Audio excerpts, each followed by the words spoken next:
Bum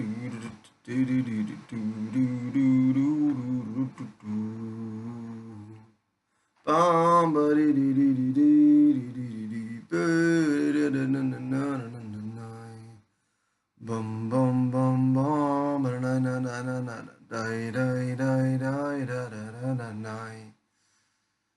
Okay, so I had this kippah, this big one here, and I like couldn't find it anywhere, right?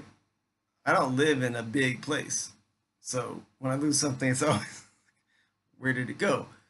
So I looked everywhere and I just kind of got up, gave up, and I'm sorry, no, and yeah, and I put on this little keeper. I don't really like this one as much, and I just gave up on looking for the big one. Thought, okay, whatever, I'll put up with the one I don't like as much. So then I was praying with my kahila with my minion, and then I took off my hat, and the, and the and the big one fell out of the hat. I realized it had been inside my hat all along, and I've been wearing it like on top of the other one without realizing it, right? So there's a famous Rabbi Nachman story where there's a man and he has a vivid dream. He wakes up. He has a vivid dream. He wakes up and he realizes there's a treasure in this far country, and it's so vivid. He mahaziks himself. He gets strengthened. He wakes up and he goes all the way to this foreign country in search of the treasure. And he goes, it's a long journey, mountains, rivers, da, da, da. He finally gets to the country. He goes exactly to the place where the dream was, which is a bridge.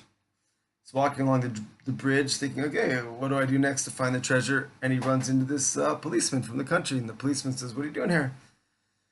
The guy says, I had this dream, this, that. I dreamt to come to this country. And the policeman said, that's so strange. I had a dream last night that there's a great treasure in this other country. He describes the guy's house, the guy who had left, the first guy. He describes the first guy's house vividly, and the first guy goes all the way back home, and he pulls up the floorboards of his house, in his room. He pulls up the floorboards, and underneath the boards of his house, the great treasure is there. So, what's this great treasure? This great treasure is Rav Eliezer Berland, because we knew about him all along. Everyone knows about him here in Israel, and even Breslov people in America and lots of other people, whatever. Everyone knows about Rav Berland. He's been here all along. It's just for various reasons that are all comic in retrospect. We've been looking somewhere else. You know, he's been right inside the hat. he's been right inside the hat all along. And if you can't handle that one, I don't blame you. It took me so long to work out my stuff and come to him. You know, if you can't handle that one, another way to look at it is your breathing. You know, your the deep, wonderful inner breath. It's inside you all along, and you're feeling uncomfortable, and you're going here and going there and going to therapy and getting massage and working out and all this stuff. And all we have to do is stop and work with the breath inside us. When I got into Zen meditation through karate. You know, I got really into karate when I was a teenager, and then the back of the karate books I read, you know, they'd have like a page on Zen meditation. I thought, wow, this is wild. Just sit there and breathe, you know. And when I first got into it, I thought, I kind of realized the whole treasure's right here, just because the whole tradition, the whole Japanese tradition, made a big deal about working with the breath, right? And I realized the treasure's right here, but in the beginning I couldn't do it at all. I'd sit there for a minute, and my mind would just go in 20 million directions, and I'd just, jump up and go back to baseball or whatever. But then through patient application, I really got into it. And the rest, as they say, is history, because, once I had a real sense of the breathing, then I had to get into yoga, then I had to get into Tai Chi.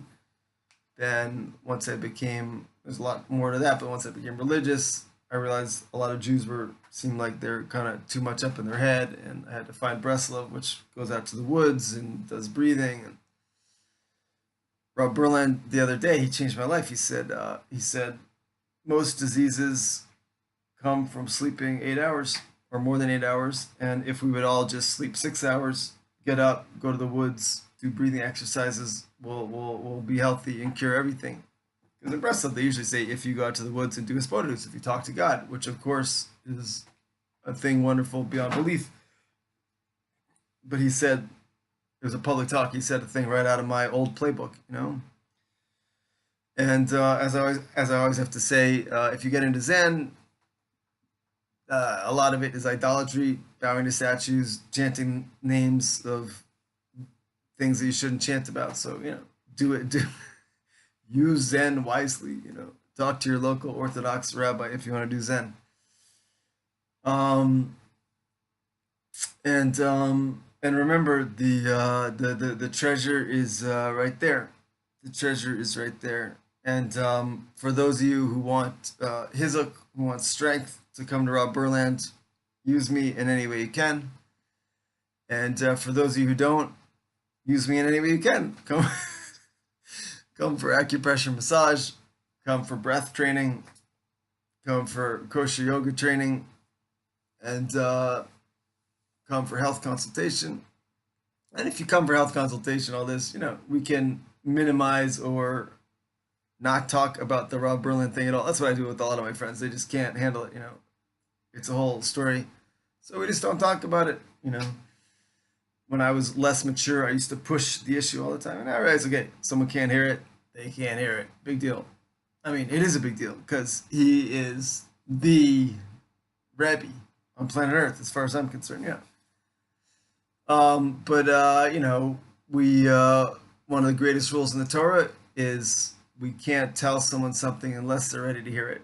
So um, I commit not to tell you about Rob Berland unless you're ready to hear it, and you should commit not to talk negative things to me about Rob Berland because I don't want to hear it.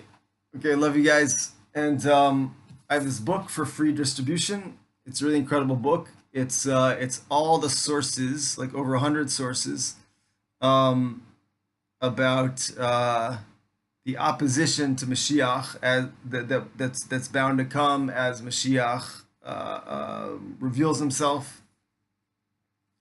For those of you who know what's going on, you can read between the lines. Read between the lines, and obviously it's just in Hebrew. And yeah, all right, people. Peace and love. And if you enjoy these talks, I want to talk publicly a lot more. And also, if you can help get these videos out anywhere, I really thank you. And you can also trade me, you know, if you want to do distribution of these videos in exchange for my services. I'm ecstatic to do such. Okay, bye.